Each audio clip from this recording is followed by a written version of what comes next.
चरणों में कोटि कोटि वंदन। श्रद्धेय मुनिश्री के पावन चरणों में भाव भरा वंदन।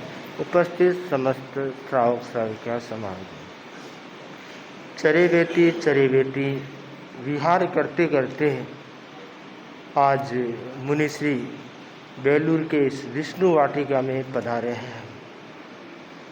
संतों का आगमन श्रावक समाज के लिए खुशी और प्रसन्नता का वातावरण निर्मित करने वाला बनता है। जिन व्यक्तियों के भीतर में श्रद्धा होती है, भावना होती है, उनके रोम रोम खिल जाते हैं। तो संतों का आगमन श्रावक समाज के लिए कल्याणकारी हो तो वह आगमन सबके लिए महत्वपूर्ण बन जाता है। तो आज मुनिश्री का पावन पदार्पण हुआ है। सर्वप्रथम मैं आमंत्रित करूंगा स्वागत गीत के लिए मुक्ता एवं डिम्पल दुधेड़िया अपने स्वागत गीत के द्वारा अपनी भावना की अभिव्यक्ति। विष्णुवाटी का श्रद्धा नमन हमारा कर लेना स्वीकार, ये दिल का श्रद्धा नमन हमारा। आप हमारे आंगन आए यह सौभाग्य हमारा, आपका स्वागत करते हैं, आपका स्वागत करते हैं। आज खुशी है इतनी मन में जिसको कह नहीं पाए, भाव हमारे शुद्ध है सारे इनको समझ ही जाए। धन्य हुए हम करके दर्शन, धन्य हुए हम करके दर्शन, संयम रूप ये प्यारा। आप हमारे आंगन आए यह सौभाग्य हमारा, आपका स्वागत करते हैं, आपका स्वागत करते हैं। जैसे बिन सूरज के कोई दिन कैसे हो पूरा, वैसे ही सद्ज्ञान बिना जीवन लगता है अधूरा। ज्ञान की नैया डूब रही थी, ज्ञान की नैया डूब रही थी, तुमसे मिला किनारा।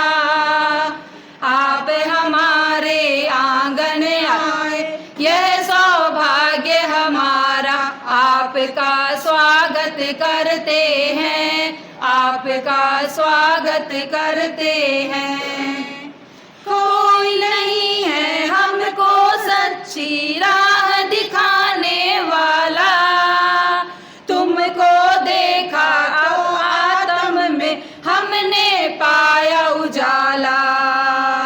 खोज रहे थे जिसको कब से, खोज रहे थे जिसको कब से, तुम हो वही सहारा। आप हमारे आंगन आए यह सौभाग्य हमारा, आपका स्वागत करते हैं, आपका स्वागत करते हैं, आपका स्वागत करते हैं, आपका स्वागत। कोटिशः वंदन। अत्र विराजित महामनस्वी महातपस्वी युग प्रधान आचार्य श्री महाश्रवण के विदुषी शिष्य मुनिश्री जिनेश कुमार जी थाना 3 का विष्णु वाटिका प्रांगण में स्वागत है। उनका वंदन अभिनंदन विष्णु वाटिका परिवार कर रहा है। बाली बेलूर सभा के एवं सभी सभाओं के उपस्थित पदाधिकारीगण, श्रावक समाज तथा विष्णु वाटिका के सभी धर्मानुरागी बंधुगण, सबों को हमारा सादर जय जिनेंद्र। आज हमारा सौभाग्य है कि मुनिश्री ज्ञान की गंगा बहाते हुए हजारों किलोमीटर की पदयात्रा करने के क्रम में विष्णु वाटिका प्रांगण में पधारे हैं। हम सभी को आज ज्ञान की इस गंगा में डुबकी लगाने का सौभाग्य मिला है। हमें विश्वास है कि हम सभी इससे लाभान्वित होकर अपने जीवन को चरितार्थ करेंगे। ओम अरहम। सभी को मेरा सादर जय जिनेंद्र। आज का दिन हमारे लिए बहुत स्पेशल है क्योंकि आज फर्स्ट टाइम हमारे यहाँ पधारे हैं मुनि जी। मैं अपनी हैप्पीनेस को इन वर्ड्स के थ्रू एक्सप्रेस करना चाहती हूँ। आनंद से झूमेंगे मन, जीवन हुआ है धन्य धन्य। हुआ जिनेश मुनि जी का आगमन, झुका के सर करे नमन, झुका के सर करे नमन। मिला पुण्य से ये धन, मिला पुण्य का चमन। धन्य धन्य हुए आज तो हम, मिट गए सारे अंधियारे। आँखों को सुकून मिला जो आप हमारे विष्णु वाटिका पधारे। मैं आपसे प्रॉमिस करती हूँ कि मैं ज्ञानशाला जाने का पूरी कोशिश करूँगी। जय जिनेंद्र। श्री महाश्रमण जी के चरणों में वंदन। अत्र विराजित मुनि श्री जिनेश कुमार जी एवं मुनि श्री परमानंद जी एवं श्री मुनि श्री कुणाल कुमार जी को मेरा मथिन वंदना। यहाँ उपस्थित सभी को मेरा सादर जय जिनेंद्र। मुनि श्री जी ने महती कृपा कर एक दिवस का प्रवास हम विष्णु वाटिका वालों को दिया है। मैं पूरे विष्णु वाटिका परिवार की ओर से मुनि श्री जी का बहुत बहुत स्वागत एवं अभिनंदन करता हूँ। मुनिवर हमारे क्षेत्र पधारे, ऐसा अवसर आया है, खुशियों का नहीं पार यहाँ, जन जन मन हर्षाया है। ये आस लगी थी हर दिल में, सेवा का हमें लाभ मिले। नजरें बिछाई थी राहों में, हम सब के भी भाग्य खिले, हम सब के भी भाग्य खिले। मन की मुरादें पूरी हुई है, क्षण स्वागत का आया है। खुशियाँ का नहीं पार यहाँ, जन जन मन हर्षाया है। दया और करुणा के सागर हम भी उसमें समा जाएं। सामायिक स्वाध्याय के मोती अपने जीवन में बिखराएं। त्याग और संयम में रम जाएं, ऐसा मौका आया है। खुशियों का नहीं पार यहाँ, जन जन मन हर्षाया है। ओम नमः। ओम दीपानंदन अंतर शोलोथे वंदन। पग पग पर थारो ही है आसरो, हो गुरुवर पग पग पर थारो ही है आस। भिक्षु स्वामी वेश विराम, कर दो बेड़ा पार जी, कर दो बेड़ा पार जी। जन्म जन्म में थारो शरणो, जुड़ गया था सो तार जी, जुड़ गया था सो तार जी। ऊर्जा अनंतम पावा बलिहारी, अब मैं जावा पग पग पर थारो ही है आस। सतर खातिर निज प्राणारी, दे दी थी कुर्बानी जी, दे दी थी कुर्बानी जी। भीतर में हो गयो चांदन और से, अमिट कहानी जी, रहस्य अमित कहानी जी। सुमिरन स्यो मैं सुख पावा, मन रो मैं मेल मिटावा।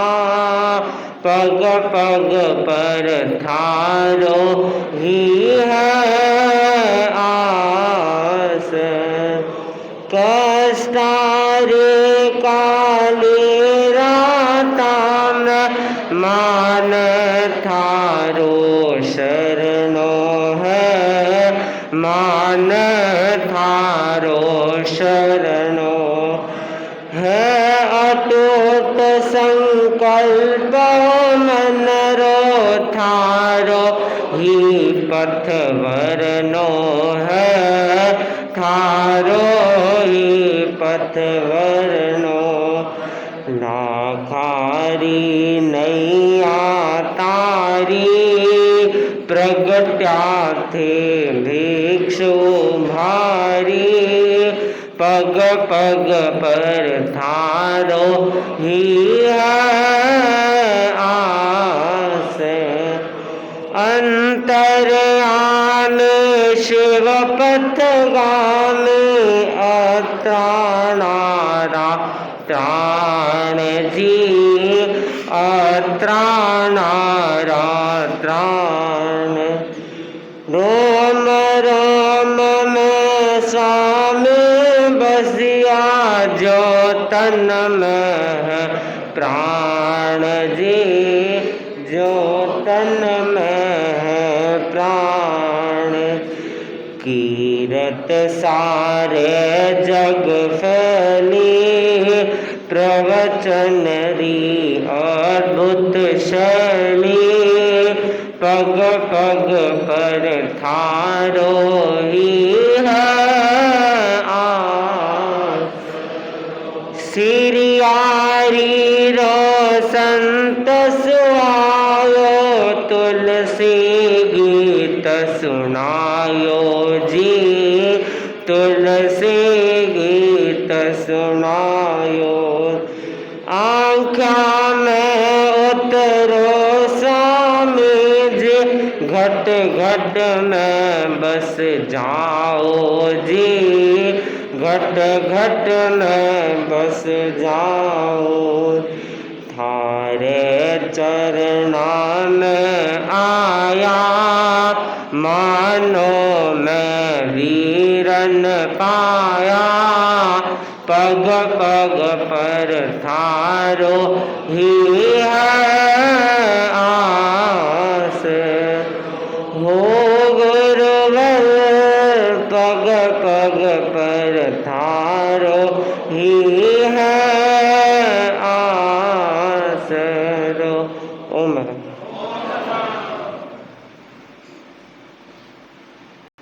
वह है कि रोग हो ऐसा मत खाओ।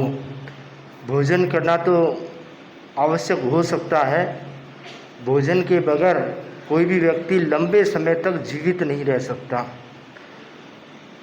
जीवित रहना है तो भोजन करना पड़ेगा, परंतु भोजन ऐसा नहीं हो जो शरीर में व्याधि उत्पन्न करे, रोग उत्पन्न करे। बदलते माहौल में भोजन के तौर तरीके बदल गए हैं, भोजन की स्थितियां बदल गई हैं। पहले तो कहा जाता था कि भोजन पर्दे के भीतर होना चाहिए, अर्थात दूसरे लोगों के सामने नहीं होना चाहिए। घर में भोजन घर वालों के साथ या घर वालों के सामने हो, दूसरे लोगों के सामने नहीं होना चाहिए। और आज तो रोड पर खड़े रह कर के बड़े चाव से खाते हैं।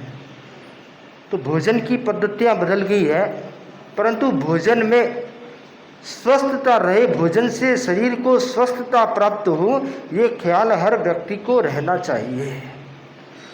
बाहर का भोजन अधिकतर रोग पैदा करने वाला हो सकता है, क्योंकि स्वच्छता और शुद्धता का बहुत ज़्यादा ध्यान उसमें नहीं होता है। क्योंकि बाज़ार में लोगों को सिर्फ व्यापार से मतलब है, सेहत से मतलब नहीं है। तो आपको अपनी सेहत प्यारी है तो बाहर के भोजन से बचने का प्रयास करें। जितना बच सके उतना अच्छी बात है। घर का भोजन, घर की गृहिणी द्वारा बना हुआ भोजन, घर में भी आजकल 2 तरह की व्यवस्थाएं हो गई है। पहले तो घर की महिलाएं भोजन बनाती थी और आजकल ये रसोई का विभाग भी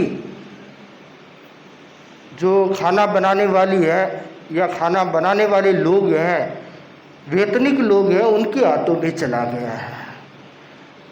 भोजन के माध्यम से परिवार को स्वस्थ रखने की जिम्मेदारी गृहिणी की थी, महिला की थी। अगर भोजन किचन आपके हाथ में है तो समझना चाहिए पूरा परिवार आपके हाथ में, पूरे परिवार की स्वस्थता आपके हाथ में है। और किचन अगर आपके हाथ से चला गया तो समझना चाहिए परिवार का स्वास्थ्य भी आपके हाथ से चला गया। महिला, घर की महिला जो भोजन के साथ स्वास्थ्य का ख्याल और सौहार्द, स्नेह, प्रेम की भावना उसमें भरती है, वह दूसरे लोग नहीं भर सकते। टेस्टी बनाया जा सकता है, रसोईया भोजन टेस्टी बना सकता है, परंतु जो भावना और भक्ति, जो स्नेह और आदर का भाव भोजन में भरा जाता, अपनापन जो भरा जाता है, वह रसोइये की रसोई में नहीं हो सकता। तो महिलाओं के हाथ में है कि परिवार के स्वास्थ्य को स्वस्थ रखना, वह किस प्रकार भोजन के माध्यम से परिवार को स्वस्थ रख सके। बहुत ज़रूरी है भोजन का विवेक हो। बहुत अधिक मात्रा में किया गया भोजन या बहुत अधिक मिर्च मसाले युक्त किया गया भोजन या बहुत दिनों का बासी पड़ा हुआ किया हुआ भोजन व्यक्ति को अंततः शारीरिक और मानसिक रोग तौर पर उसे बीमार बना देता है। भोजन सात्विक होता है तो सात्विक विचार उत्पन्न होते हैं, और भोजन अगर तामसिक होता है तो तामसिक विचार उत्पन्न होते हैं। तो तामसिक भोजन से बचें। जो भोजन तमस वृत्तियाँ उत्पन्न पैदा करता है तो समझना चाहिए कि आपका भोजन प्रणाली सही नहीं है। भोजन संयम पूर्वक होना चाहिए। कुछ लोग होते हैं जो बार बार खाते रहते हैं। आजकल डॉक्टर भी बोलने लगे हैं कि थोड़ा थोड़ा खाओ, बार बार खाओ, परंतु आध्यात्मिक दृष्टिकोण से कहा गया है कि भोजन बार बार नहीं करें हैं। एक बार खा लिया, भोजन कर लिया, उसके बाद 3-4 घंटे तक कुछ खाना नहीं चाहिए है, क्योंकि भोजन को हजम होने में जो समय लगता है वह समय पूरा नहीं मिला तो पूरा भोजन हजम नहीं होगा, और फिर ऊपर से डाल दिया तो फिर वापस उस प्रक्रिया को तो वही प्रक्रिया करना है और वह प्रक्रिया पूरी नहीं होगी तो फिर भोजन पाचन प्रणाली है वह स्वस्थ नहीं रह पाएगी।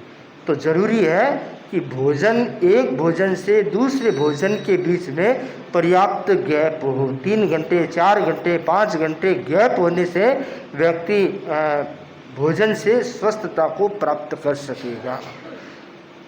आजकल तला हुआ भोजन और नमक युक्त भोजन, जिस भोजन में नमक की मात्रा अधिक है और तेल की मात्रा है और मैदे की मात्रा अधिक है, मैदा बहुत ज़्यादा है, वह भोजन बच्चों को प्रिय होता है। पिज़्ज़ा है, बर्गर है, फास्ट फूड है, जंक फूड है, तो बच्चों को प्रिय होता है। बच्चों को या बड़ों को भी प्रिय होता है। आजकल तो संसाधन इतने सुविधा हो गई है, ऑर्डर दो और आपके घर पर तैयार है। तो ये जो तैयार की, घर पर तैयार है, मंगाने की जो पद्धति है वह बीमार करने वाली पद्धति है। आप आलसी होते चले जाते हैं, अभी कौन किचन में जाएगा, कौन बनाएगा, ऑर्डर दे दो आ जाएगा। तो वह प्रणाली है, वह प्रणाली व्यक्ति को बीमार बनाने की प्रणाली है। तो उससे बचना चाहिए। अधिक नमक से बचना चाहिए, मैदे से बचना चाहिए, तले हुए भोजन से बचना चाहिए। कभी कभार खाली अलग बात है, परंतु जब हर दिन शामिल हो जाता है तो वह व्यक्ति को अस्वस्थ बना देता है। तो रोग घर में न आए ऐसे भोजन से बचने का प्रयास करें। रोग हो ऐसे भोजन से बचें, ऐसा भोजन नहीं करें जो व्यक्ति को बीमार बना दे। क्योंकि आज घर में सदस्य कितने होते हैं? घर में 4 सदस्य होते हैं, 3 सदस्य होते हैं, और 3 सदस्यों में अगर आदमी बीमार पड़ जाता है तो घर की आर्थिक स्थिति गड़बड़ा जाती है। लेडीज़ बीमार पड़ जाती है तो घर का सारा गृह विभाग, गृह मंत्रालय सारा बीमार पड़ जाता है, घर का सारा काम गड़बड़ हो जाता है, बच्चे बीमार हो जाते हैं तो भविष्य चिंताजनक हो जाता है, भविष्य कैसे अच्छा रह पाएगा हमारा। तो तीनों बीमार न हो, न आदमी बीमार हो, न औरत बीमार हो, न बच्चे बीमार हो, कोई बीमार न हो, तो इस भोजन प्रणाली पर ध्यान देना चाहिए। जैन धर्म में बहुत सारे सूत्र दिए गए हैं भोजन की स्वस्थता के। सबसे महत्वपूर्ण सूत्र दिया गया है वह उनोदरी तप। जितना भूख है उससे अधिक मत खाओ और उतना भी मत खाओ, उससे कम खाने का प्रयत्न हो, थोड़ा छोड़ देना। भाई 2 फलके की भूख है तो 1.5 फलके में ही संतोष कर लिया कि मुझे इतना ही खाना है, मैं इतना ही खाऊंगा।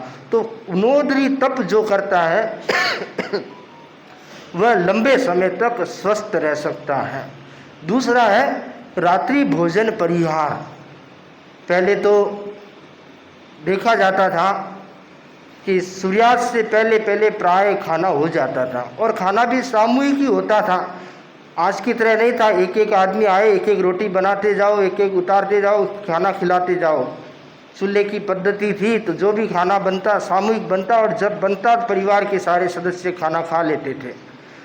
तो वह एक स्वस्थ व्यवस्था थी, उसमें समय का भी बचाव होता था और भोजन भी उन्हें सामूहिक रूप से बैठकर करने का अवसर प्राप्त होता था परिवार के सदस्यों के साथ में। परंतु व्यवस्था बदल गई है। पर रात्रि भोजन का परिहार करने से बहुत फायदे हैं। आज तो भोजन का कोई समय नहीं है, न दिन है न रात। रात को 8 बजे भी खा रहा है, 10 बजे भी खा रहा है, 12 बजे भी खा रहा है, 2 बजे भी खा रहा है, सुबह उठ के 4 बजे भी खा रहा है।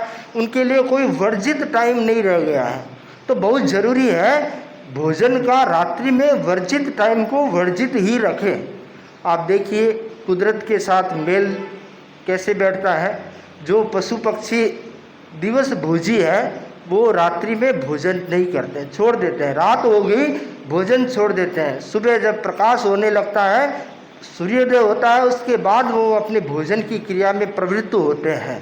तो रात्रि जो बनाई है वह विश्राम के लिए है, वह भोजन के लिए नहीं बनाई है। तो रात्रि भोजन जो रात्रि भोजन में देर रात्रि भोजन करता है वह देर सवेर अवश्य बीमार होता है। गैस, एसिडिटी और अनिद्रा की बीमारी, नींद नहीं आना, देरी से भोजन करेगा, रात को देरी से सोएगा, 10-11 बजे भोजन करेगा, 12-1 बजे सोएगा, 2 बजे सोएगा और 2 बजे सोएगा, सुबह 8 बजे, 9 बजे, 10 बजे उठेगा। यानी सारी जो दिनचर्या है वह प्रकृति के विरुद्ध चली जाती है और प्रकृति से विरुद्ध कोई भी चलता है तो उसकी सज़ा उसे अवश्य मिलती है।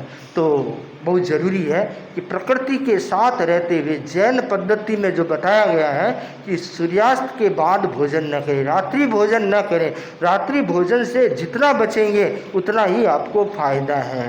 धर्म अध्यात्म की दृष्टि से भी फायदा है और शारीरिक तौर पर भी फायदा है। तो रात्रि भोजन से बचने का प्रयास करें। तो पहला सूत्र है रोग हो ऐसा भोजन मत करो। दूसरा जो सूत्र है वह कलह हो ऐसा मत बोलो।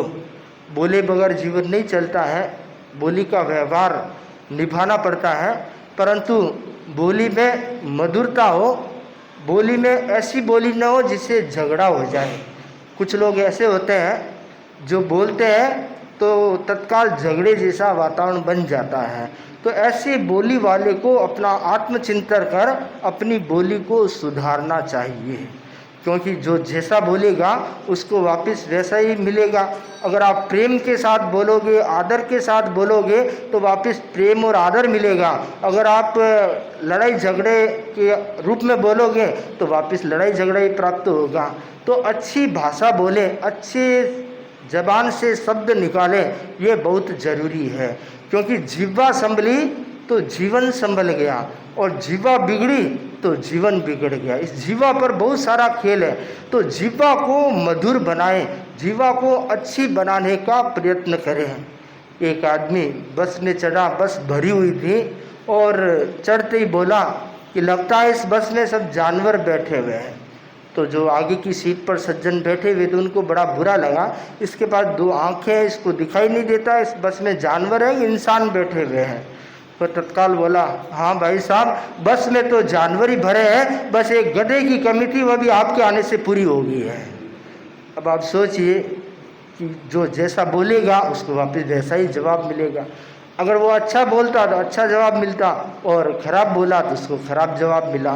तो वाणी पर बहुत कुछ टिका हुआ है, तो हम अपनी वाणी को सुधारें। वाणी सुधर गई तो जीवन सुधर जाता है। कहा जाता है इंसान बोलना सीखता है तो बोलना सीखने में उसको 2 साल लगते हैं। 2 साल का बच्चा होता है तब थोड़ा थोड़ा माँ पापा थोड़ा थोड़ा बोलता है, तो बोलना सीखने में 2 साल लगते हैं, परंतु क्या बोलना सीखने में पूरा जीवन निकल जाता है। तो बहुत ज़रूरी है कि क्या बोलें, कितना बोलें, कैसे बोलें और किस प्रकार से बोलें। तो बोलने की कला आ जाती है, वह कलह से बच जाता है, लड़ाई झगड़े से बच जाता है। क्योंकि जहाँ कलह है वहाँ टेंशन है, तनाव है, और तनाव का मतलब बीमारी है, रोग है, समस्या है। तो रोग से बचना चाहते हैं तो अपनी वाणी को मधुर और श्रेष्ठ बनाएं। तीसरा जो सूत्र है वह कर्ज हो ऐसा खर्चो मत। बहुत सारे लोग आडंबर दिखावा करते हैं, आपके पास पैसा है, आपने खर्च किया, कोई बात नहीं है भाई, आपके पास है, खर्च दिया, आपको कोई वैसे नुकसान नहीं है। परंतु आपके पास पैसा नहीं है, उससे क्षमता से ज़्यादा आप दिखावा करते हैं, उधार लेकर करते हैं, कर्ज हो ऐसा खर्च करते हैं, तो वह आपकी आर्थिक सेहत के लिए खराब है, आपके परिवार की आर्थिक सेहत के लिए बहुत ही नुकसानदेह है। तो अपनी मर्यादा में रहकर जो खर्च करता है वह अपनी आर्थिक सेहत को अच्छा बनाए रखता है। तो बहुत ज़रूरी है कि दिखावे में न जाए, दिखावटी न करें। आवश्यक है वो तो करना पड़ता है गृहस्थ को, परंतु दिखावा प्रदर्शन न करें। लोग क्या कहेंगे इसके लिए मैं करूं, ये कभी नहीं होना चाहिए। विचारधारा बहुत ही खराब है, गलत है कि लोग क्या कहेंगे, समाज क्या कहेगा, परिवार के लोग क्या कहेंगे। नहीं, आपकी क्षमता है तब तो ठीक है, क्षमता नहीं है फिर भी आप करते हैं तो वह बहुत ही नुकसानदेह है, तो उससे बचना चाहिए। चौथी जो बात कही गई है वह पाप हो ऐसा करो मत। बहुत सारी प्रवृत्तियां करते हैं, परंतु जिस प्रवृत्ति में पाप हो, जो समाज की दृष्टि में बुरा माना जाता है, ऐसा कार्य कभी नहीं करना चाहिए। बहुत से लोग भावनावश भावुकता में बह जाते हैं, बहुत सारे लोग लोभ में बह जाते हैं और उसके कारण ऐसे अकृत्य कर देते हैं। वे अकृत्य इतने खतरनाक होते हैं, वो कलंक ऐसा होता है जो एक बार लग जाता है पूरी जिंदगी में उसे धो नहीं सकते हैं। तो ऐसा दाग कभी नहीं लगाए, ऐसा पाप कभी नहीं करें जिससे आप नज़र उठाकर बात नहीं कर सको, इज्जत के साथ बात नहीं कर सको। ऐसा पाप कार्य कभी नहीं करना चाहिए। आजकल बहुत बार देखा जाता है कि लोगों की जो ज़बान, पहले कहा जाता था कि ज़बान है लोग की लकीर है, जो कह दिया वो करना है, परंतु आजकल देखा जाता है कि लोग पलट जाते हैं, बदल जाते हैं और दूसरों को दी हुई ज़बान से भी झुठला देते हैं। ये बहुत ही गलत नीति है। अगर एक श्रावक है तो उसका तो ये संकल्प होना चाहिए कि मैंने जो ज़बान दे दी है मैं उसका पालन करूं। अच्छा है आप ज़बान दो मत, दे दी है तो उसका पालन करना चाहिए। किसी दूसरे की ज़मीन दबाना, किसी दूसरे के पैसे दबाना, किसी दूसरे के उनकी इज्जत को तार तार करना, ये श्रावक के कार्य नहीं है। तो श्रावक जो होता है वह नीतिवान होता है, अनीति युक्त कार्य से बचने का प्रयास करना चाहिए, क्योंकि इन सब से बचोगे तो आपका जीवन तनाव मुक्त और आनंदमय जीवन रह पाएगा। तो स्वस्थ जीवन ही स्वस्थ स्वास्थ्य और स्वस्थ खुशहाली का राज है। तो बहुत ज़रूरी है कि हर इंसान स्वस्थ रहे, उसके लिए इन 4 सूत्रों को अपने जीवन में अपनाएं। सबसे पहला सूत्र है रोग हो ऐसा भोजन मत करो। दूसरा सूत्र है कलह हो ऐसा मत बोलो। तीसरा सूत्र है कर्ज हो ऐसा खर्च मत करो। और चौथा सूत्र है पाप हो ऐसा कार्य मत करो। इन्हीं मंगल भावनाओं के साथ ओम अहिंसा के अवतार भगवान महावीर स्वामी के श्री चरणों में कोटि से वंदन। योग प्रदान आचार्य श्री महासमुद्र के श्री चरणों में कोटि से वंदन। मुनिवृंद, उपस्थित धर्म प्रेमी भाई और बहनों, श्रेष्ठ जीवन एक आवश्यक चरण है। श्रेष्ठ जीवन जीने के लिए कुछ सूत्रों की आराधना आवश्यक है। उनमें पहला सूत्र है विवेक। आचार्य तुलसी बहुधा फरमाते थे, विवेके धम्माये, विवेक में ही धर्म है। विवेक व्यक्ति को जागृत करता है, विवेक व्यक्ति को सिद्धि तक पहुंचाता है और विवेक से व्यक्ति अनासक्ति आदि को प्राप्त होता है। विवेक को परम तप का है, विवेक को परम ज्ञान का है, विवेक ही मुक्ति का मार्ग है, ऐसा ज्ञानी जन बताते हैं। सारा काम विवेक के साथ यदि होता है तो व्यक्ति दिव्य जीवन तक पहुंच सकता है, श्रेष्ठ जीवन तक पहुंच सकता है। विवेक के अभाव में न जाने कितनी समस्याएं आ जाती हैं। यदि व्यक्ति विवेक के साथ नहीं बोलता है, विवेक के साथ आहार नहीं करता है, विवेक के साथ चलता नहीं है, विवेक के साथ सोता नहीं है, विवेक के साथ बैठता नहीं है, विवेक के साथ प्रवर्तन नहीं करता है, तो अनेक समस्याओं को निमंत्रण दे देता है। कभी कभी विवेक के अभाव में घर परिवार समाज में कलह का वातावरण निर्मित हो जाता है। सभा संस्थाओं का चुनाव होता है, या घर में कोई ऐसा कार्य होता है, या आपस में कुछ बात होगी और उस समय यदि हम विवेक नहीं रखते हैं बोलने का, तो कभी कभी अर्थ का अनर्थ हो जाता है। परिवार परिवार से दूर हो जाता है, समाज समाज से दूर हो जाता है। इसलिए कभी भी बोलना पड़े तो विवेक के साथ, और खाना भी पड़े, खाना तो पड़ता ही है तो विवेक के साथ खाना चाहिए। ऐसा नहीं है दबा दबा कर खाते जाओ या मन में आया वैसा खाते जाओ, ठूस ठूस कर खाते जाओ। विवेक के साथ ये मेरे स्वास्थ्य के लिए अनुकूल है या नहीं है। कुछ चीज़ें ऐसी होती है स्वाद की दृष्टि से तो अच्छी लगती हैं, लेकिन स्वास्थ्य की दृष्टि से वो अच्छी नहीं होती हैं। कुछ चीज़ें ऐसी होती है स्वाद की दृष्टि से अच्छी नहीं है, लेकिन स्वास्थ्य की दृष्टि से अच्छी होती है। कुल मिलाकर विवेक के साथ भोजन करना और विवेक के साथ ही बोलना चाहिए। यदि व्यक्ति विवेक के साथ नहीं बोलता है तो कभी कभी इतना नुकसान हो जाता है, सारा माहौल बिगड़ जाता है। दो पंडित किसी नगर में पहुँचे और नगर का जो राजा था, राजा को पता चला यहाँ दो पंडित आए हैं, ज्योतिष के ज्ञाता है, विज्ञाता है, वेत्ता है। तो उन दोनों को निमंत्रण दिया और फिर राजा ने कहा आप ज्योतिष के जानकार हो, हस्तरेखा के जानकार हो, बताओ मेरी हाथ की रेखा क्या बोलती है, हाथ की रेखा क्या बोलती है, आप इतने बड़े ज्ञानी हो। तो उसमें एक तो विवेक संपन्न था, मतलब गंभीर था, एक उतावड़ा था। तो उसने सोचा कि मेरा ये दोस्त पहले उत्तर नहीं दे दे, यदि ये पहले उत्तर दे देगा तो इसको ज़्यादा सामान मिलेगा, ज़्यादा पैसा मिलेगा, अच्छा है पहले मैं बोल दूँ। वो तत्काल हाथ की रेखा देकर बोला राजन आपके देखते देखते पूरा परिवार मर जाएगा। जैसे ये कहा और राजा को आया गुस्सा, नारायण ऐसा बोलता है। तो दूसरा जो पंडित समझदार था उसने सोचा आप डूबन तो पांडियों ले डूबे जजमान, खुद तो डूबेगा और मेरे को और डूबेगा। तो तत्काल बोला राजन मेरी बात भी सुनो। राजा बोला क्या सुनना, ऐसे तो बोलते हो, क्या सुनना तुम्हारे को, मेरी बात भी सुनो। बोल दे क्या बोलता है, आपकी हस्तरेखा बोलती है आप अपने परिवार में दीर्घ जीवी होंगे। जैसे ये कहा राजा खुश हो गया और मोतियों से लद दिया। क्या फर्क पड़ा, दीर्घ जीवी होगा, कोई इनको इसके सामने जाएगा ही जाएगा। सब तो मरुदेवा माता होते नहीं है जिन्होंने 65,000 पीढ़ियों तक किसी को मरते हुए नहीं देखा, और आज ऐसा व्यक्ति तो मुश्किल है। लेकिन कहने का तरीका, कोई कहता फरिश्ता, कोई कहता जरक, थारी मारी बात में इतना ही फर्क है। एक व्यक्ति कहता है इसका स्वर्गवास हो गया और एक व्यक्ति कहता है पापो कटियो। एक व्यक्ति कहता पधारोसा विराजोसा भोजन आर्गाओसा, और एक व्यक्ति कहता छाती करो कटूँ आयो, मैं खुद तो भूखों मरूँ और छाती पर आकर बैठ गया। अब बैठने की कहाँ नहीं, बोलने की कहाँ आवश्यकता पड़ी।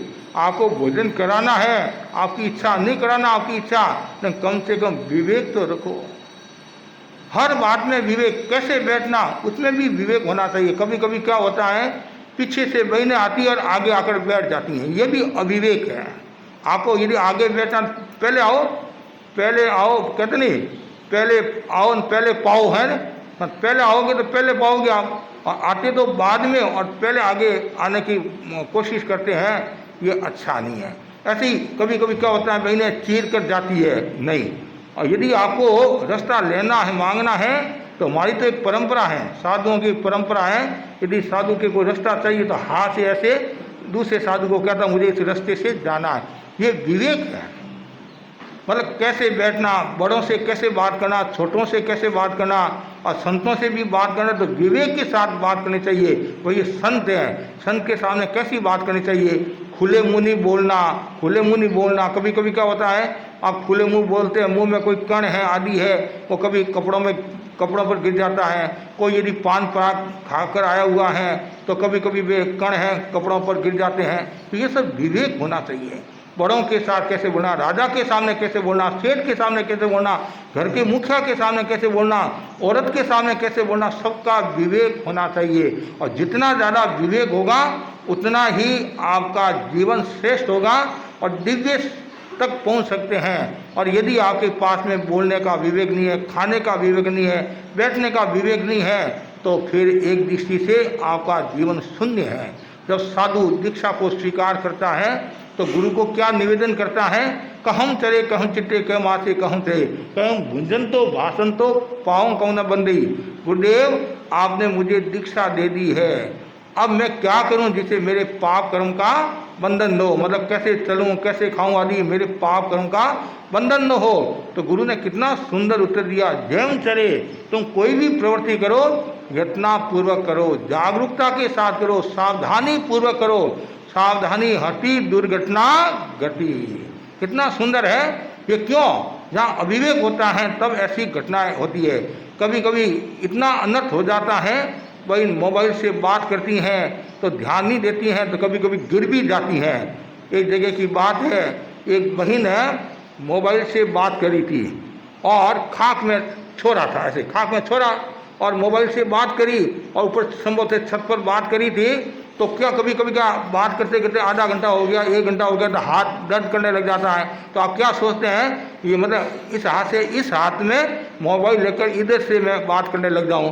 तो उस बहन को ये ध्यान नहीं रहा भाई मेरे खाक में छोड़ा है, तो उसने क्या किया, वो मोबाइल इस हाथ में था, इस हाथ में लिया और ध्यान नहीं रहा, वो बच्चा नीचे गिर गया और मृत्यु को प्राप्त हो गया।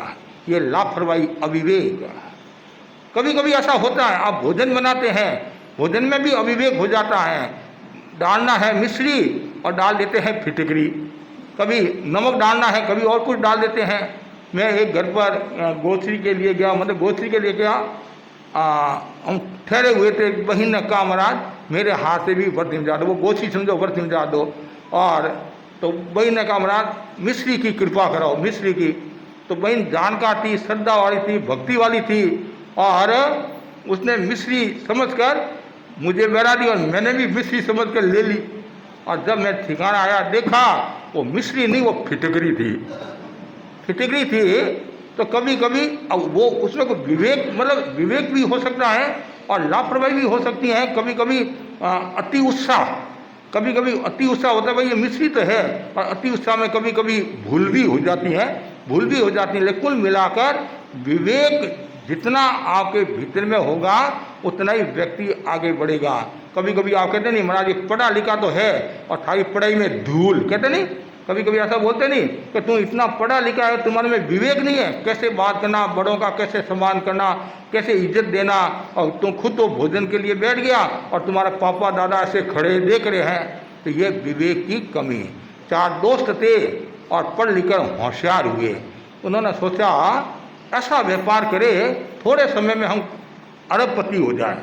तो उन्होंने चिंतन किया कि आजकल पेट्रोल के भाव भी बहुत बढ़ रहे हैं, तो इसलिए पेट्रोल पंप बना दे। क्या बना दे? पेट्रोल पंप बना दे।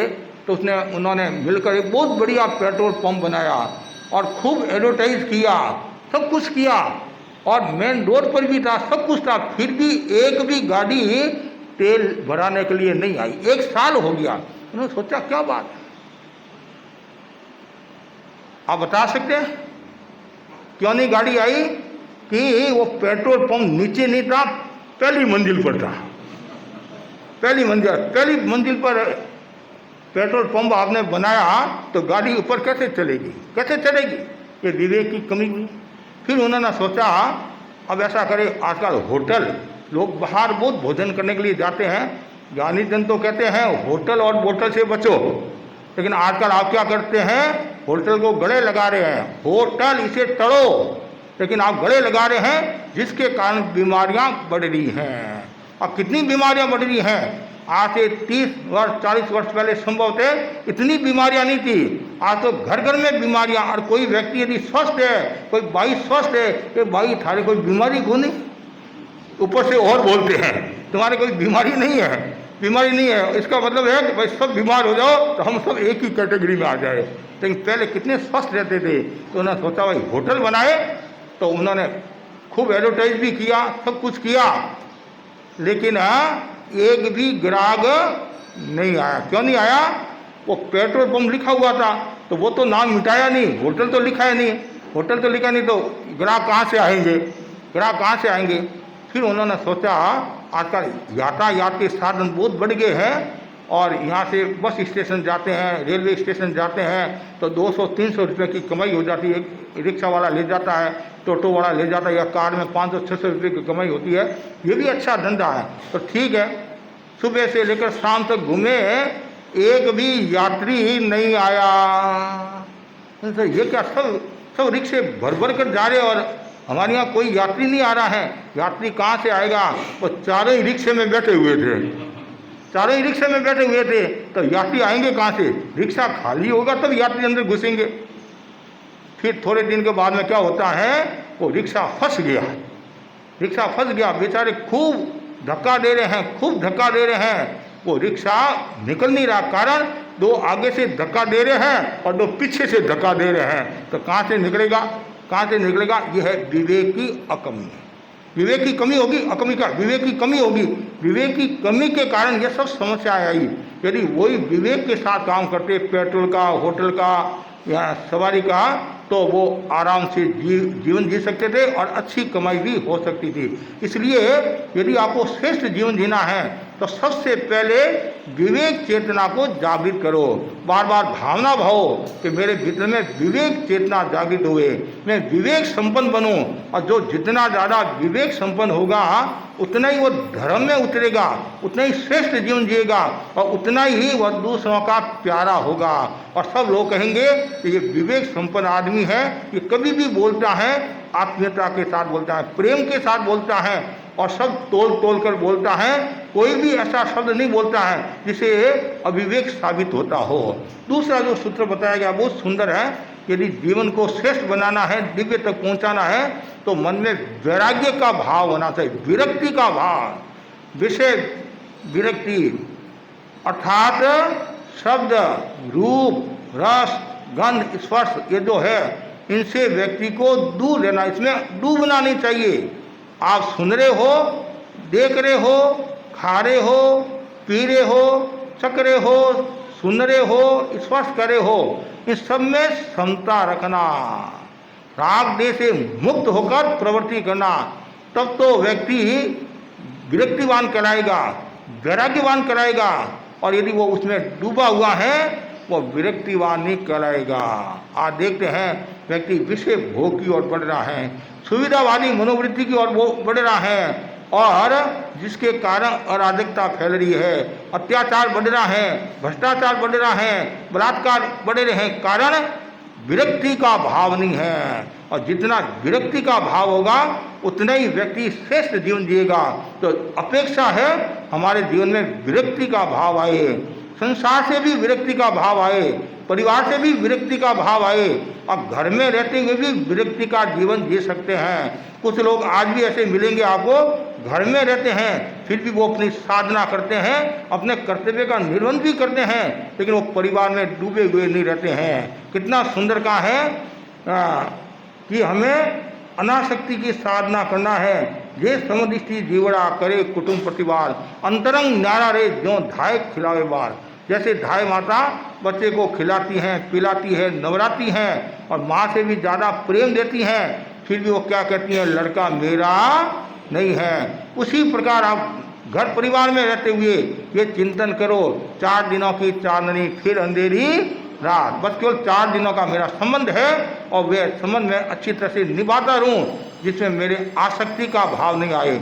आचार्य भिक्षु ने भी कितना सुंदर कहा, गण में रहूं निर्दाव अकेलो, गण में रहते हुए तुम अकेलेपन की साधना करो, एकत्व की अनुभूति करो, एकत्व की अभ्यर्थना करो।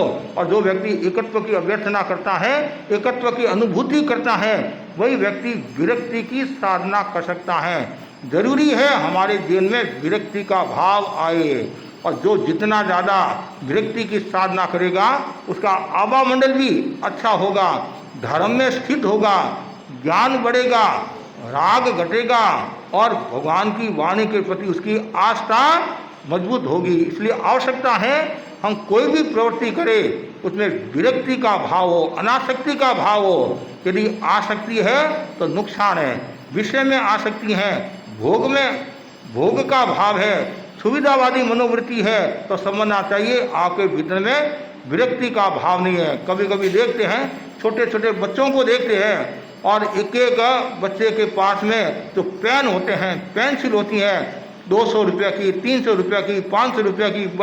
और एक जगह हम गए कि महाराज ये 85,000 लाख का पेन है। मैंने कहा शांति रख भाया, शांति रख, दिखा मत मेरे को, शांति रख। मतलब क्यों, पदार्थ के प्रति इतना आकर्षण बढ़ गया है लोगों का। आज शोरूम में जाओ, मॉल में जाओ, कहीं भी जाओ और इतने आइटम आ गए, इतने आइटम आ गए। पहले तो घर में लिमिटेड आइटम होते थे और आज कितने आइटम हो गए, ये खाऊं, ये खाऊं, ये पहनूं, ये करूं। तो जितना उसमें डूबा हुआ रहेगा उतना ही वह विषय की ओर जाएगा, और जो डूबा हुआ नहीं है वो विरक्ति की ओर जाएगा। और जो ज़्यादा भोगों में डूबा हुआ रहेगा और सुविधावादी मनोवृत्ति का भाव रखेगा, वो उतनी हिंसा की ओर बढ़ेगा। क्यों हिंसा की ओर बढ़ेगा? फिर वो ज़्यादा सुविधा मिलेगा, उसको ज़्यादा धन की आवश्यकता रहेगी, तो धन की आवश्यकता रहेगी तो क्या करेगा, हिंसा करेगा, बेईमानी करेगा, धोखाधड़ी करेगा, अप्रामाणिकता करेगा। और जिनको आवश्यकता कम है तो वो ज़्यादा ये प्रपंच से दूर रहेगा। इसलिए विरक्ति का भाव, हमारे को क्या चाहिए, 2 रोटी चाहिए, कहते नहीं, रोटी कपड़ा और मकान। ऐसा कहा जाता है मनुष्य को क्या है, रोटी कपड़ा और मकान। पर सबको रोटी मिलती है, यहाँ जितने भी भाई बहन बैठे हैं संभवतः सबको रोटी मिलती होगी, लेकिन आखिर महाराज रोटी से संतुष्टि नहीं होती है, साथ में माल चाहिए, चटपटा चीज़ें चाहिए, ये चाहिए, वो चाहिए। अरे देखो, आप रोटी खाओगे तो शरीर भी आपका स्वस्थ रहेगा, मन भी स्वस्थ रहेगा और धर्म की हानि भी नहीं होगी, धर्म की हानि भी नहीं होगी और धन का दुरुपयोग भी नहीं होगा। और चटपटा खाओगे तो सब नुकसान ही नुकसान है, शरीर का नुकसान, कभी कभी परिवार का भी नुकसान हो जाता है, धर्म का नुकसान और धन का नुकसान। क्यों? आप उसको आकर्षण, उसमें आकर्षण है, भोगों में आकर्षण है। तो लेकिन यदि जो भोगों में डूबा हुआ है तो वो श्रेष्ठ जीवन कैसे जिएगा?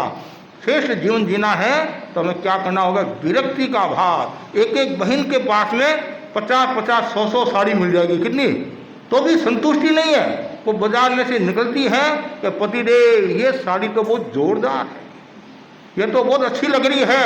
अरे अच्छी तो लग रही है, जेब में पैसा भी तो होना चाहिए, नहीं अच्छी है। आज तुम्हारे 100 साड़ी पड़ी है, 50 साड़ी पड़ी है, कुछ के तो संभवतः साल में 1-2 बार भी काम नहीं आती होगी, फिर भी वो इतनी संज्ञा है। हमारे जैन दर्शन में एक शब्द आता है संज्ञा, आहार संज्ञा, भय संज्ञा, मृत्यु संज्ञा, पर इतनी उसमें आसक्ति है, इतनी संवेदन और शील मतलब संज्ञा का भाव रहता है।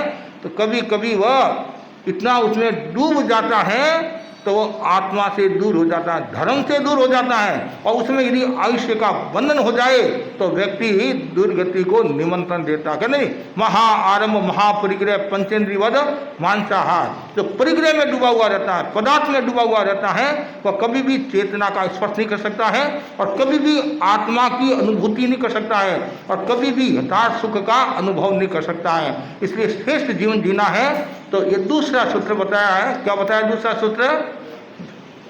वैराग्य का भाव। और जो वैराग्य होगा वही वीतरागता की ओर बढ़ेगा। राग से विराग की ओर। दीक्षा का मतलब क्या है? राग से विराग की ओर। और दीक्षा किसको आएगी? जिसके जीवन में वैराग्य होता है वही दीक्षा। आप ये सोचते अरे भाई दीक्षा ले लो, माल मिलेगा, माल मिलेगा तो फिर मार पड़ेगी।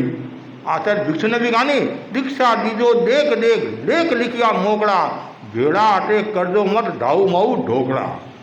रोटी राम इकट्ठा नहीं करना है, मन में वैराग्य हो तो ही दीक्षा देनी चाहिए। पहले परीक्षा लो, कितना सुंदर का है, पहले शिक्षा, फिर बाद में परीक्षा, फिर बाद में दीक्षा, फिर देना भिक्षा।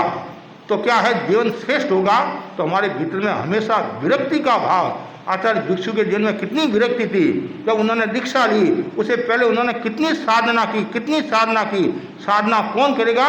जिसके जीवन में वैराग्य का भाव है वही साधना कर सकता है, और जिसके भीतर में वैराग्य का भाव है वही वीतरागता की ओर जाएगा, वही आत्मा का दर्शन कर सकता है। तीसरा जो सूत्र बताया बहुत सुंदर है, इंद्रिय मन का निग्रह। श्रेष्ठ जीवन जीना है तो इंद्रिय और मन का निग्रह भी जरूरी है। जो हमारी इंद्रियां असत्य की ओर जा रही हैं और उसको सत्य की ओर ले जाना, इंद्रियों को वश में रखना, मन को वश में रखना। आप मन हमारा घूमता रहता है, मन भटकता रहता है। आप यहाँ बैठे हो और आप मन में सोचते होंगे महाराज कब व्याख्यान पूरा करे और कब हम जाए, कब महाराज को गोचरी कराए। और कभी कभी तो ऐसा होता है बीच में उठ कर महीने चली जाती है, क्यों? आज तो हमारे गोचरी की बारी है, गोचरी की बारी। अरे गोचरी कहीं नहीं जाएगी, गोचरी कहीं नहीं जाएगी, कम से कम आइए व्याख्यान तो सुन ले। और दूसरी बात है, महाराज के लिए कभी नहीं बनाना, महाराज के लिए कभी नहीं बनाना। मैं तो कभी कभी कहा करता हूँ, जब आप भोजन बनाते हो उस समय महाराज को याद मत करो, भोजन बनाने के बाद जब भोजन करते हो उस समय महाराज को याद करो। 12 व्रत निभजे, 12वां व्रत निभजे। अब प्रवचन आए तो 10 मिनट 15 मिनट में क्या फर्क पड़ता है, क्या फर्क पड़ता है? लेकिन ध्यान रखना चाहिए, क्यों? मन घूमता रहता है, मन भटकता रहता है। कभी कभी आपकी सहेली आ गई है, आप मेरा व्याख्यान सुन रहे हैं, सहेली आ गई तो व्याख्यान सुनना बंद कर लेते हैं और सहेली से बात करना शुरू कर लेते हैं। अरे तुम व्याख्यान में आइए, तुम्हारी सहेली कहीं नहीं जाएगी, कहीं यहीं है, कहीं जाने वाली नहीं है। व्यवहार की भाषा में कहीं जाने वाली नहीं, तो कम से कम आई है, वो भी सुने और तुम भी सुनो, तुम भी सुनो। क्यों? आपको भी आनंद आएगा। लेकिन मन चंचल है, इंद्रियां विकार की ओर बढ़ती हैं, तब समस्या आ जाती है। ऐसे इंद्रियां बुरी नहीं है, ध्यान से सुना, इंद्रियां बुरी नहीं है, इंद्रियां निर्वध्य है, ख्योषम भाव है, दर्शनावनिक्रम का ख्योषम है इंद्रियां।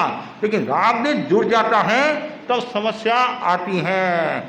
आप किसी को देख रहे हैं, ध्यान से सुना, कोई प्रॉब्लम नहीं है, लेकिन राग देश का भाव आ गया, प्रॉब्लम आ जाएगी। आप खा रहे हो, राग देश का भाव आ गया, समस्या आ जाएगी।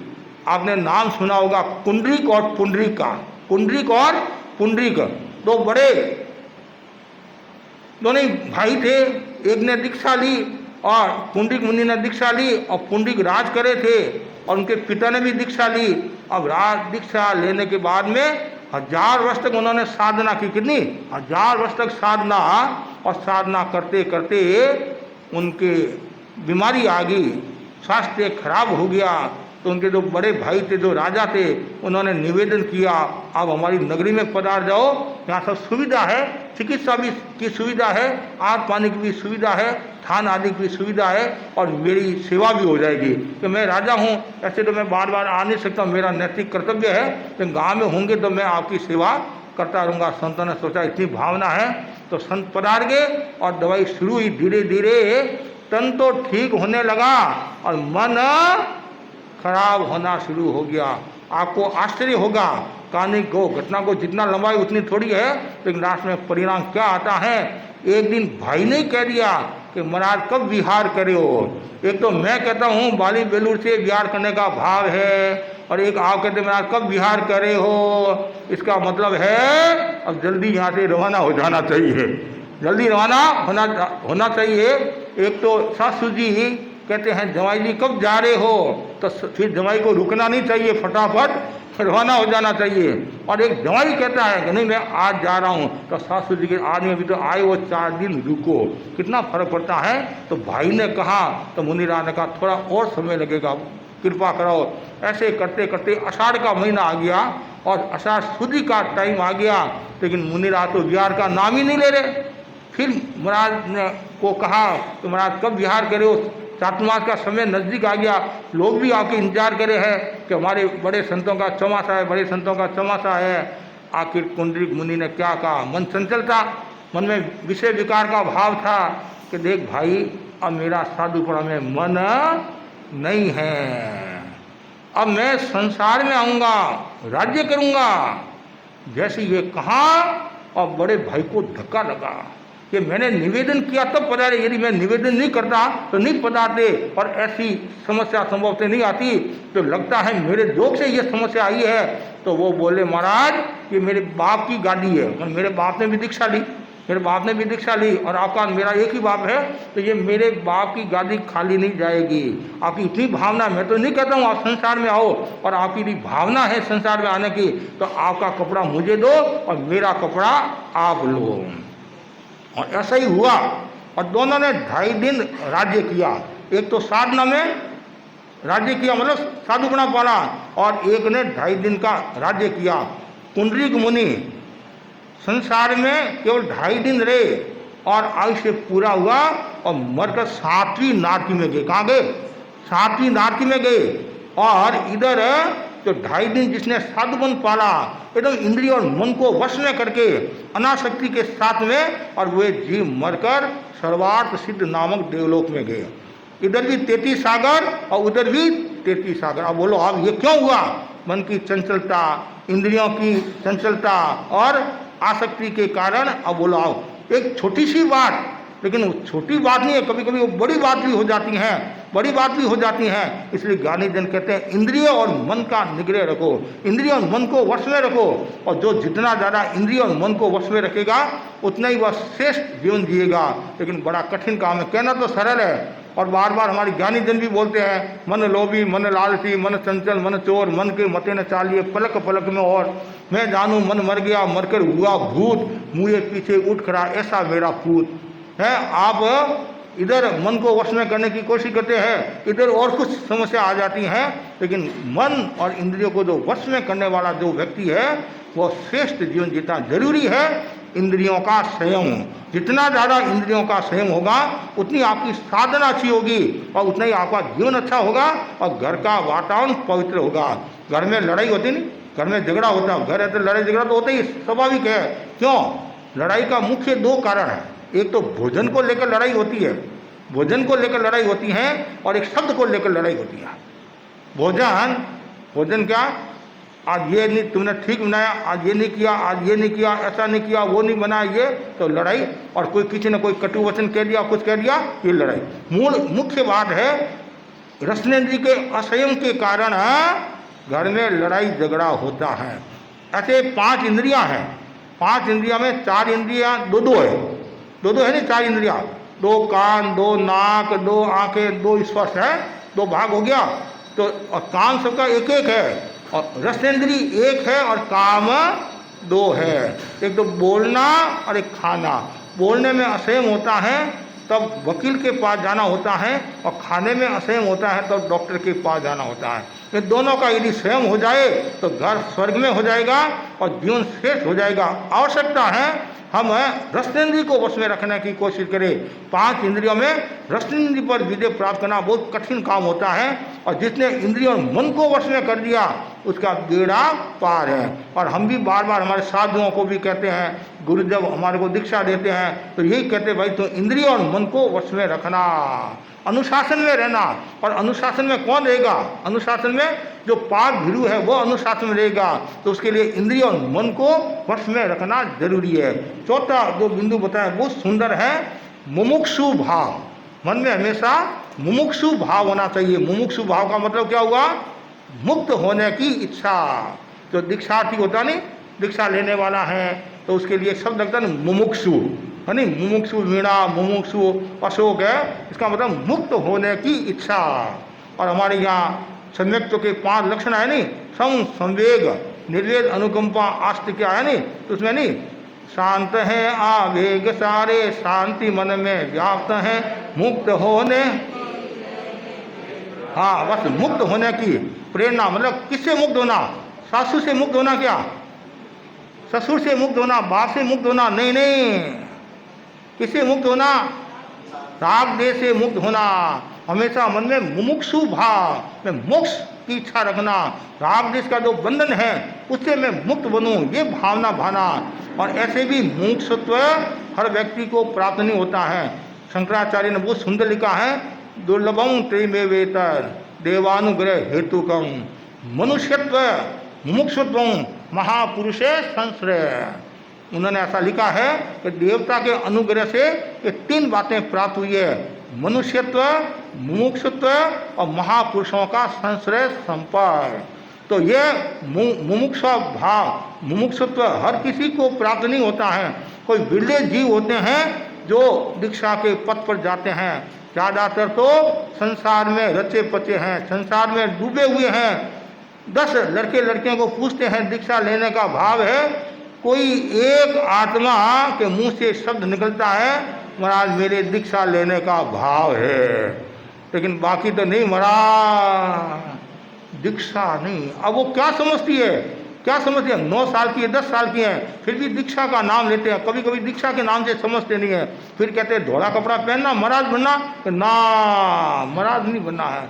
साधु बनना कि साधु नहीं बनना है, मुझे तो साधु बनना है, दादू बनना है।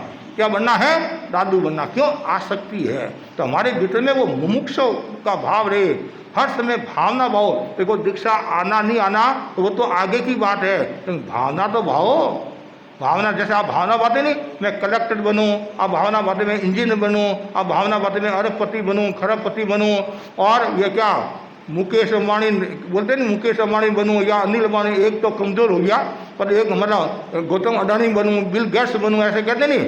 अब वो आप भावना बातें हैं। तो अध्यात्म के क्षेत्र में ये भावना भाव कि मेरा भी वह दिन आए, मैं भी मुमुक्षु बनूं।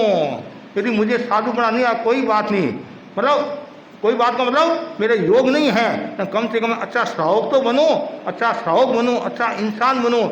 हर समय मन में मुमुक्षुत्व का भाव रहे। जितना ज़्यादा मुमुक्षुत्व का भाव रहेगा उतना ही व्यक्ति आगे बढ़ेगा।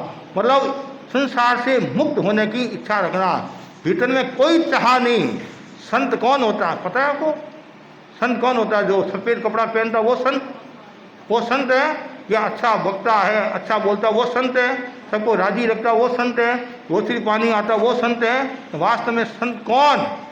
इच्छाओं का कर दिया अंत, वह है संत। इच्छाओं का कर दिया अंत, वह है संत। एक छोटी सी परिभाषा दे दी, कोई प्रकार की इच्छा नहीं है। कभी कभी कहते नहीं तुम्हारी क्या इच्छा है, हमारी कोई इच्छा नहीं है, एकमात्र इच्छा है कर्मों से छुटकारा पाना, मगर कर्मों से मुक्त होना, ये भावना भाव।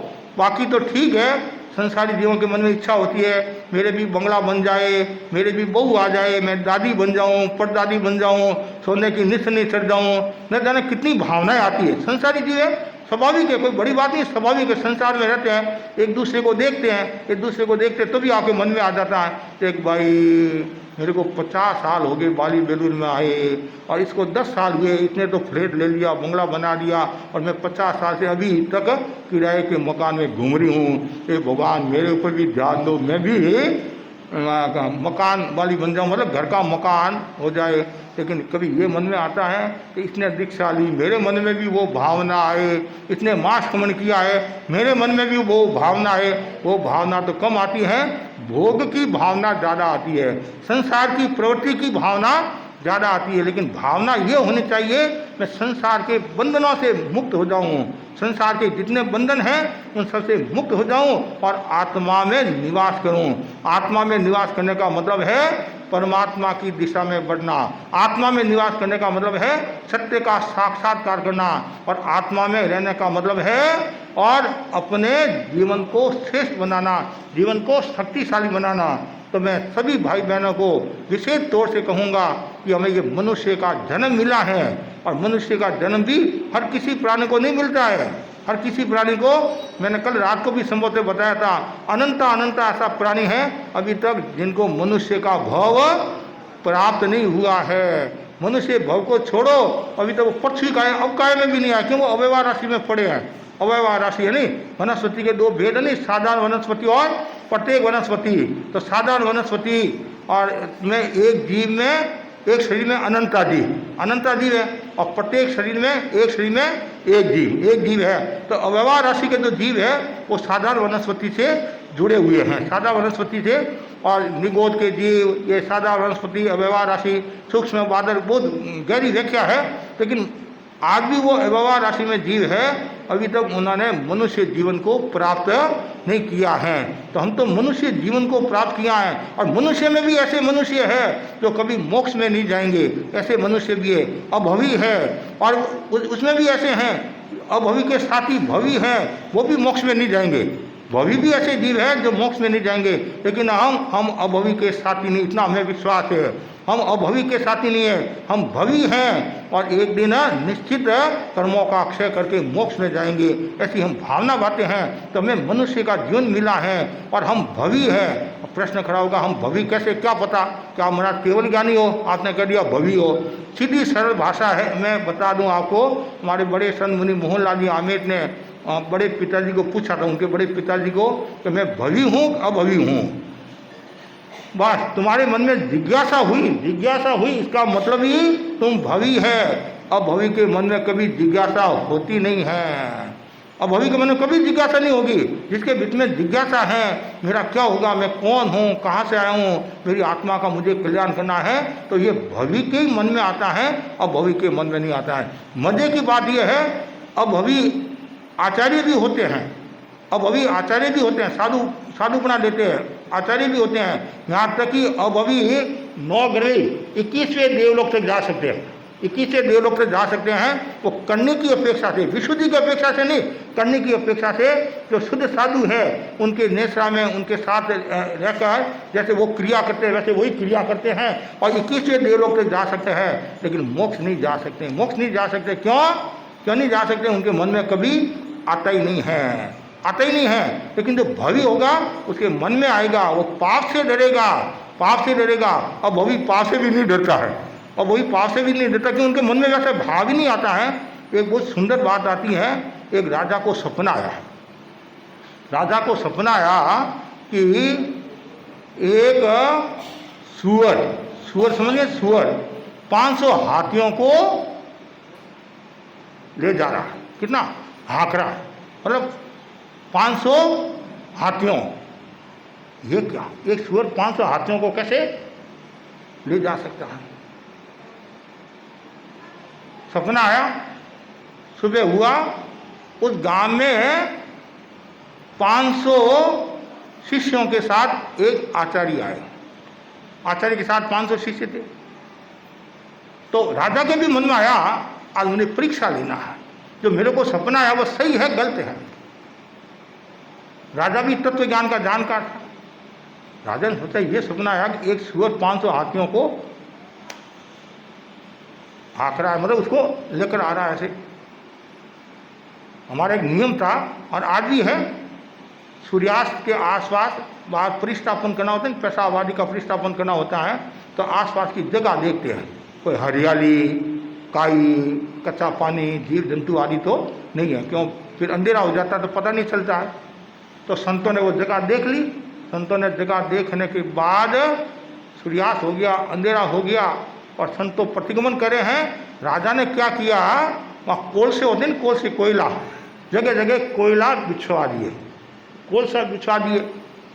और जैसे अंधेरा हुआ और संत परिस्थापन के लिए जाते हैं, जैसे पैर रखते हैं तो कोलसा की आवाज़ आती है। कोलसा की आवाज़ आती नहीं, क्यों? एक दूसरे सटे हुए थे, टसते, आवाज़ आ रही थी। तो संतों ने सोचा, ये क्या हुआ, लगता है कोई जीवोत्पत्ति होगी है, जीवोत्पत्ति होगी तभी है आवाज़ आ रही। जैसे कि जीव कल बनाते ना, ऐसे आवाज़ ऐसे करते हैं। तो वापिस शिष्य आ गया, फिर दूसरा साधु गया, तीसरा साधु गया, चौथा साधु गया। सभी एक ही बात कहते हैं कि भगवान, ऐसा लगता है जीवोत्पत्ति होगी है, मतलब सभी एक ही बात कह रहे हैं। आचार्य बोले, ला, क्या जीवोत्पत्ति, मेरे को दे। आचार्य खुद गए, फटाफट परिस्थापन करके आ गए। और ये सारा दृश्य कौन देख रहा है? राजा देख रहा है। राजा ने सोचा, बस ये तो सुअर है और ये सब 500 हाथी है, अर्थात ये अभवी है और ये सब भवी है। एक बात, मतलब कितनी गहरी बात। वो थे अंगार मर्दन आचार्य। कौन थे? अंगार मर्दन आचार्य थे, उनके 500 शिष्य थे, 500 ही भवी थे, 500 ही भवी थे और वो अभवी थे। और मजे की बात यह है, अभवी आचार्य मोक्ष की बात बताते हैं, धर्म की बात बताते हैं, और जो सुनने वाला है वो जीव मोक्ष को भी प्राप्त हो जाता है, लेकिन खुद मोक्ष को नहीं जाते। क्यों? उनके हृदय में उतरती नहीं है।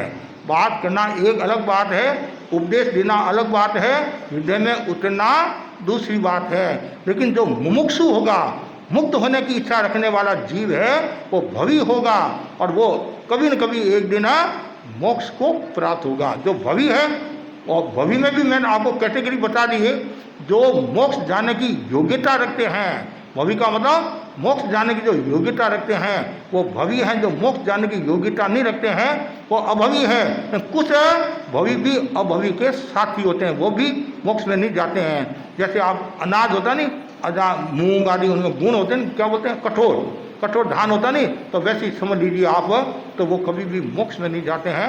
लेकिन हम भाग्यशाली हैं, हमें मनुष्य का जन्म मिला है, हिंद शासन मिला है, तेरापन धर्म संघ मिला है, आचार्य श्री महात्मा जी जैसे गुरु मिले हैं, और बार बार हमारे को प्रेरणा दे रहे हैं कि अब तुम संसार से मुक्ति पाओ, संसार से मुक्ति पाओ, और बार बार भावना भाओ कि मुझे दीक्षा लेना है, आत्मा का कल्याण करना है। तो भावना भाते भाते कभी मन में वो भाव भी आ जाएगा।